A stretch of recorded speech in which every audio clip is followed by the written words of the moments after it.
muhallim bolup, жаңы muhallim болуп иштеп атканда, sen Kasım Tınıstan'tın, Saken Seyfuddin'din, anan için Alara Bayatlar'ın kitevi noktasın, el düşmanların kitevi noktasın. Neden alaytat da men mandan başka kitap yok olsa men ne noktam? Kırgız tilinde şu Kasım Tınıstan'dan başka kitap yok olsa men noktam. Devamlı ошол kişi 12 жылга кечилип кеткен Калмада көрбөгөн азапты көрүп, өлбөй келген себеби жаш болчу. 11-жылга. Ошол Шертай Субановдун небереси, филология илимдеринин доктору, профессор, белгилүү манасчы, таланталы Бакчиев деген агайлар көрсөтөрүн алдыга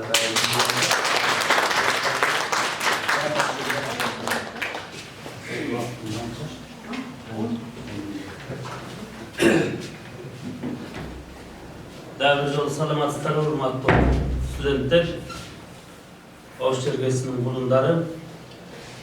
Men buna bu kişi Şertay Suvanov'un neveresi olan, Tun kızının Tun neveresi olan,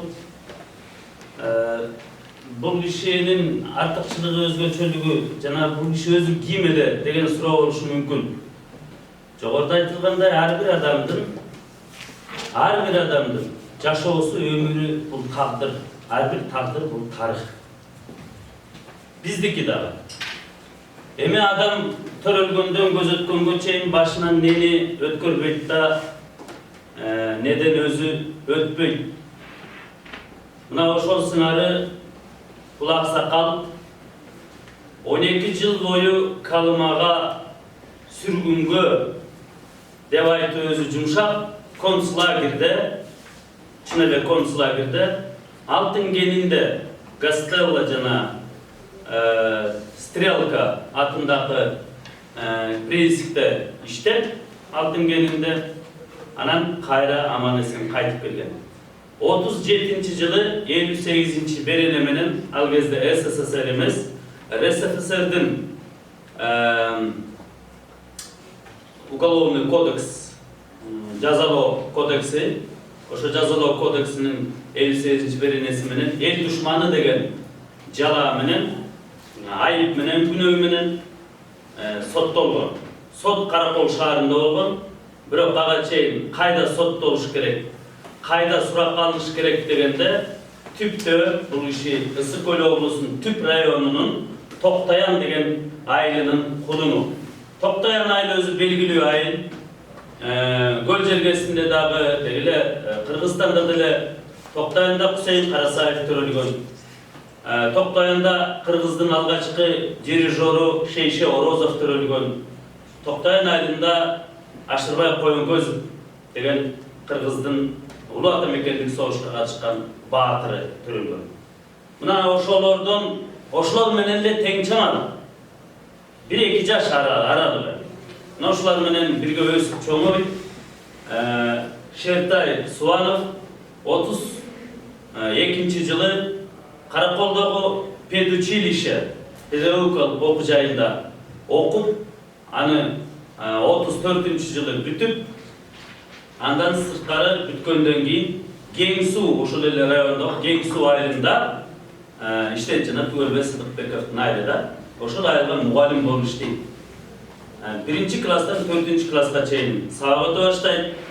Ал мектепте кыргыз тил, кыргыз адабияты, кыргыз тарыхы деген сабактарды өтүп,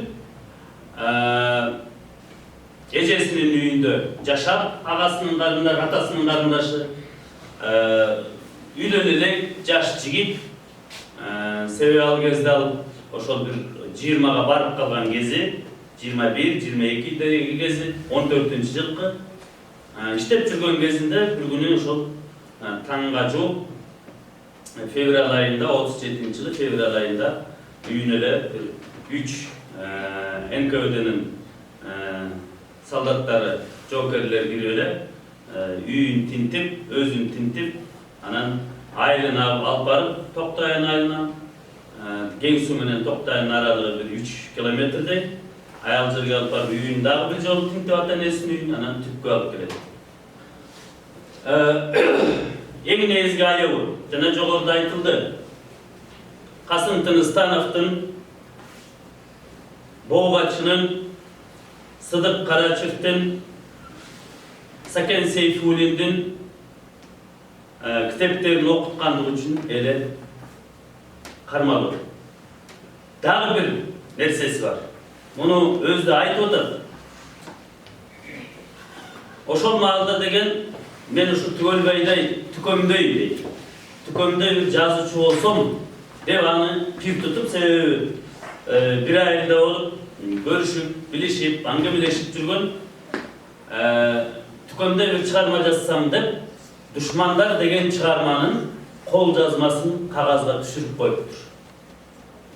Ана мен сурадым, кайсы душмандар? Басмачыларбы, же ага чейинки душмандар, кайсы душмандар жөнүндө жазып атасыз десем, басмачылар тууралуу дейт. Токтояндан ары карай ат менен жүрсө, Текеске чейин бир күндүк жол. Кытайга. Түнү менен басмачылар ошо жердин да атты мыктылары революцияга чейин келип. Түнү менен келип, жылкы тийип кайра кетип калчу дейт. Же болбосо тиги туугандар менен амандашам, түн жамылып кайра кетип калчу дейт. Мына ошолор тууралуу жазган дейт. Себеби аларды мен көрдүм дейт. Көрдүм, билдим дейт. Керек болсо аралашып да жүрдүм дейт. Анан ошолор жөнүндө чыгарма жазып, мен ошону дейт, тиги жанагы журнал менен, мектеп окуучулары журнал бар да, ошол журнал менен байкабай тиги учительский тиги мугалимдер отурган кабинетке коюп коюптурмун дейт, текшерип. Журналды коюп коюптур. Аттигинде кол жазмасы кошо кетип. Ошол кимдин колуна тийгенин билбейм дейт. Кийин билдим дейт. Кимдин колуна тийип, анан ким алып тиги НКВДга айткандыгын. Алар ошонун негизинде анан мени жанагындай жалаа менен кармап кетип атат дейт. 37-жылы бул киши Бишкекте, Балыкчыда, Түптө, Караколдо 4 жерде сурак алынып, эми сурактын тозогун айтпагыла. Бул киши ошол бир жалгыз киши болуп атат да, сурактын кандай болгондугун жазып кагазга түшүргөн. Тыныстанов деле ал кыйноодон өткөн, Абдрахманов деле, Арабаев деле баары ошол кыйноодон өттү. Бирок ал кыйноонун түнү кандай болду? НКВДнын кандай куралдары, кандай аспаптары иштетилген? Мына бул жолу күмөн же болсо болжолду биз айта алабыз. Бирок ошону өзүнүн башынан кечирип, күйүп жаткан тамекини чекесине басканда, ээрине басканда, тилин тартып туруп тилине басканда, кум салынган баштык менен башка койгулаганда, күйүп аткан темирди, ысык темирди, отко салынган темирди чекесине же дагы талуу жерине койгондо басканда, мына ушунун баардыгын тим эле жиликтеп жазып берип атат. Мен муну көрдүм, муну көрдүм.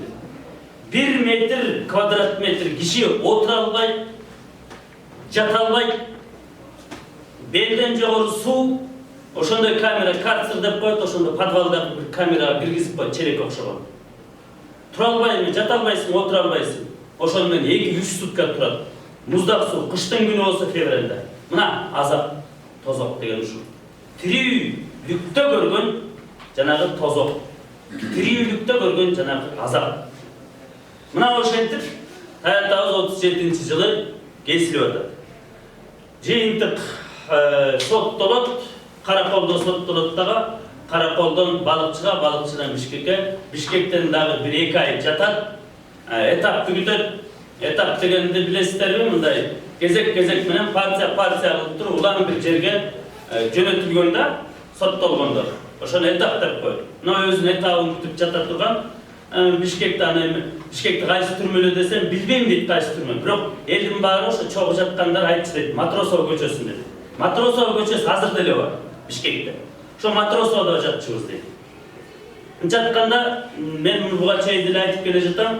Белгилүү инсан, мен көбүнөн белгилүү болбой деле калды го, билбейм. Жусуп Абдрахмановдун иниси Токо Абдрахманов менен бирге бир камерада үчөө жатат. Үчүнчүсү Максут Болуш деген көлдөгү сая куруусунун акыркы болушу, Максут Болуш менен чогуу үчөө жатат. Ошондо үчөөнүн жатып алып, аңгемелешип сүйлөшкөнү, бирине бири керезин айтып аткандары, Ошон баардыгын талдап жазатат да токайтат. Мен 2 жашылдымын дейт. Сендер шекем айланайын. Мен айтканымды угуп кой. Менин келинчегимдин боюнда bir 6 айлык күмөн калды эле. Аман кайтып келесиң, саган аманат ушуну кайтып келгенде мен кандай экендигимди айтып кой деп атат. Максут болуш айтып атат.